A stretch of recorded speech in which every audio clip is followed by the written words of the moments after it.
Hey, what's up, everybody? Welcome to another edition of Wheel of Albums, along with my brother Adam and our friend Jack. I'm Justin. What we do here on Wheel of Albums is we spin a wheel of the 1001 albums you must hear before you die. Robert Dimery's book of the same title. We listen to that album a couple times through the week, and then we'll get back to you and let you know if we think it's an album you must hear before you die. This week, Jack got a hold of the wheel. And get ready, because this week we'll be back to 1960 for a date with the Everly Brothers. The Everly Brothers. A date with the Everly Brothers.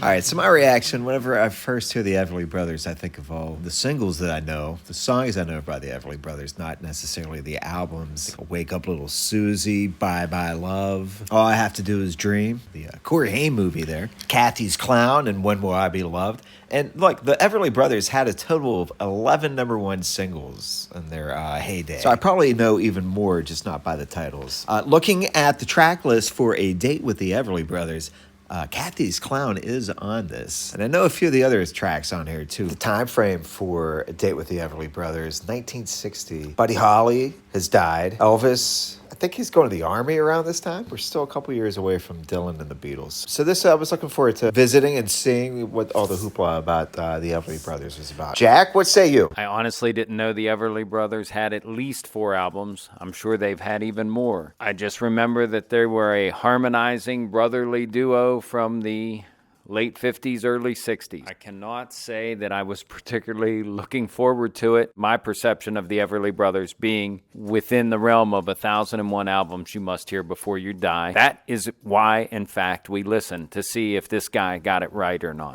Adam, what do you think? My initial reaction is just kind of like, man, you just don't know what you're getting on the Wheel of Albums. I mean, in the past couple weeks, we've had a giant 80s solo male artist. We've had hair metal. We've had a random Hammond B3 jazz artist. You don't know what you're going to get on the Wheel of Albums. And this album feels like it's needed to fill out season 2.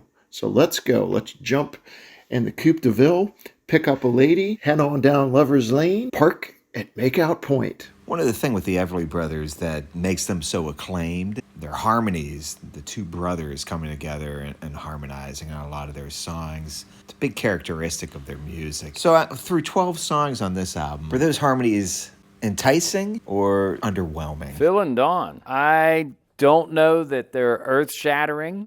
I don't know that they over-complement each other. They have similar vocal styles. They're brothers. While Dawn and Phil's harmonies are perfect together and mesh together and bind together like a magnet. What happens when you turn a magnet around? What happens, Adam? I'll tell you what happens. It repels each other. Ah. And that's what happened. Just like the Gallagher brothers in Oasis.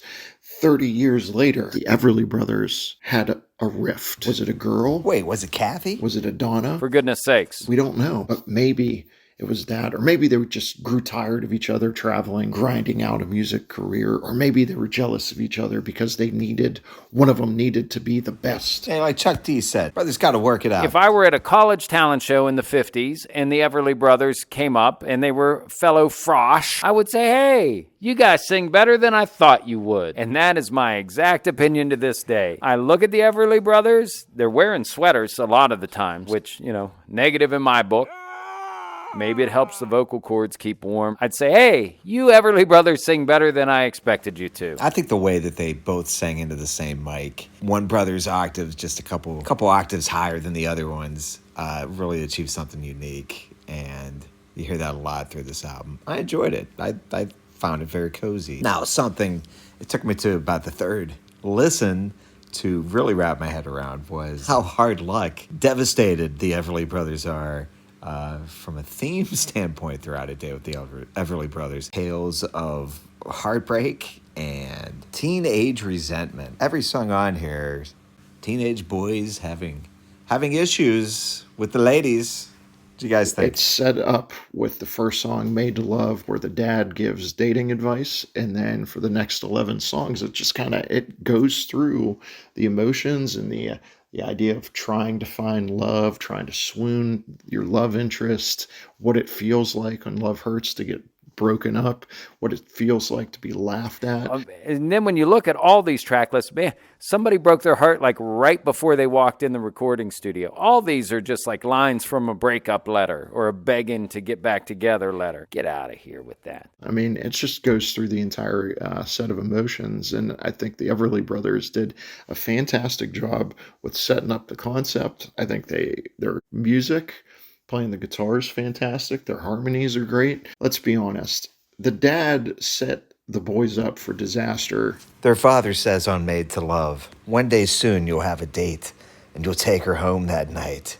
You wonder as you look at her, would a kiss be right? And then the reminder, but think real hard and you might recall the things your old dad said. Ah, Mr. Everly. Their dad, or whoever's dad is giving this advice, needs to have their parenting privileges revoked, because they set them up to think that love was this great thing and you have to love a woman, and then you just get your heart broken the entire time trying to find that true love. I hope they did find that true love, but that dad set those boys up for disaster. But you know what, Adam? It's for our entertainment. Speaking of entertainment, we haven't done this since the Kinks episode. Let's throw in a Wheel of Albums scenario. It's 1960. You're in science class, and you finally got Susie Smith to agree to go out on that date with you that you've been looking for. You head to the malt shop. Guys, what are you going to go ahead and play on the jukebox for? All right, it's malt shop date night. Been passing notes to Susie all term. She finally checkmarked yes, and we're going to the malt shop. So let's use the Sherlock Holmes method of deduction. Let's strike Kathy's clown right out of the gates. Because if I pick Kathy's clown, she's going to think that Kathy Finkelstein puts the penny in my loafers and not Susie. Donna out. Baby, what you want me to do? Too baggy for a first date, maybe a second date, third date. So ultimately, let's just go with Made to Love. Do some poodle skirt dancing and bobby sock shoes or whatever those are called, black and whites. Shake hands at the end of the night. That's all I'm looking for. I'm going to unfortunately screw up my date with Susie Smith. For some reason, it's a good idea to just, let her know how I feel and play Always It's You. Been thinking about you, Susie. Dreaming daydreams of her. And I'm smiling, and there's nobody else I care about as much as you, Susie. Hold me close, my true love, and kiss me tenderly. And she's out the door before I even get the check. Maybe she left knowing how much I feel for her. These Everly Brothers songs make me feel like a desperate teen all over. I'm kind of torn. I love the Everly Brothers. I don't know. There's two songs I can think of to put on the jukebox. I don't know which one it is. Is it Stick With Me, Baby? Or is it Always It's You? I've decided it's Stick With Me, Baby. And I think the Everly Brothers this song would have been perfect on MTV. Like, you could see like a malt shop just having a fantastic time, dancing and everything, while me and Susie share straws out of the same malt, suck it down, and look into each other's eyes as I tell her, you should stick with me, baby. And then later on, when we head out to make out point, that's when I'm putting Always It's You on. See, that's how you do it. Adam's got it right. You wait till later to play Always It's You, later in the night. My daddy taught me how to love a girl. And after the lines, when I feel downhearted, when I'm feeling blue, when I'm low and lonely, who do I turn to? It's you, always. It's you, Susie. Puppy love girlfriend, Susie Smith.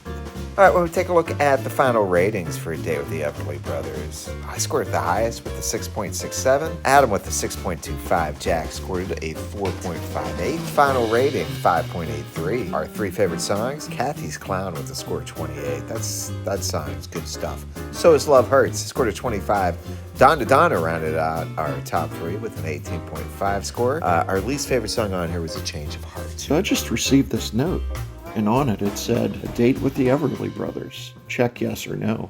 Oh. I've thought about it. Definitely a check yes. I am going on a date with the Everly Brothers. You should go on a date with the Everly Brothers because this album is fantastic. It is one of the best, probably, early rock pop albums that you're ever going to hear. I love the harmonies. I love the guitar work. I love the magneticism of the two brothers together. Donna Donna was great. Stick With Me Baby.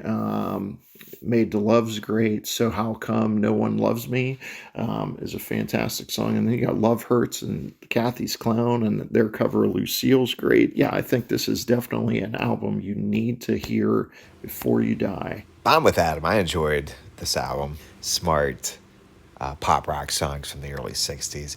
I enjoyed all of this album. I think their harmonies are really good. I think most of the songs on here, they've lodged in my brain for the week in a good way, in a comforting way. It's 27 minutes. Like I said before, this is a time period I'm not really familiar with. Looking up, one of my favorite things I found was there was a date with Elvis in 1959, just a year before, and it makes me wonder if the Everly Brothers kind of took a cue from Elvis.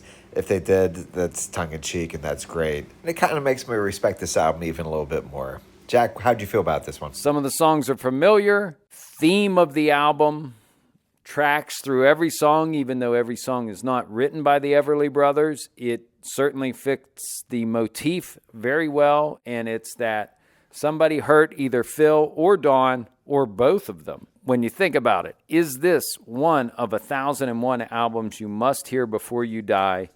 It is not. Kathy's Clown, good single. Love Hurts, not a bad version, but the Nazareth version's really good.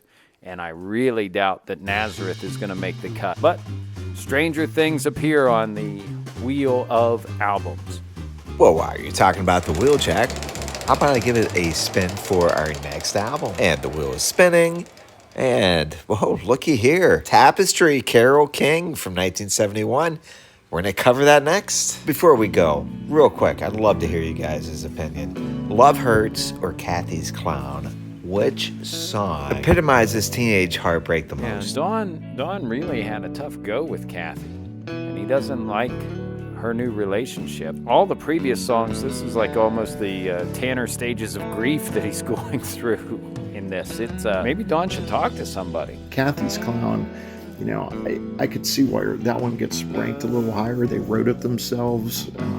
It's got a killer hook to the song. I think the song that taps into frustrated teenage love more is Love Hurts. Anybody, and I mean anybody that's been dumped can relate to it with lines like love is like a stove, it burns you when it's hot. You know, I think there's a reason why it's been redone so much. And if we get there and we get to Graham Parsons' Return to the Grievous Angel album, Graham and Emmylou Harris both cover Love Hurts. Probably my favorite version of the song. We'll see if we ever spin that or not. Remember, subscribe on YouTube if you're listening, and follow on Spotify if you want a new episode each Monday. We'll see you next week. Thanks, everybody.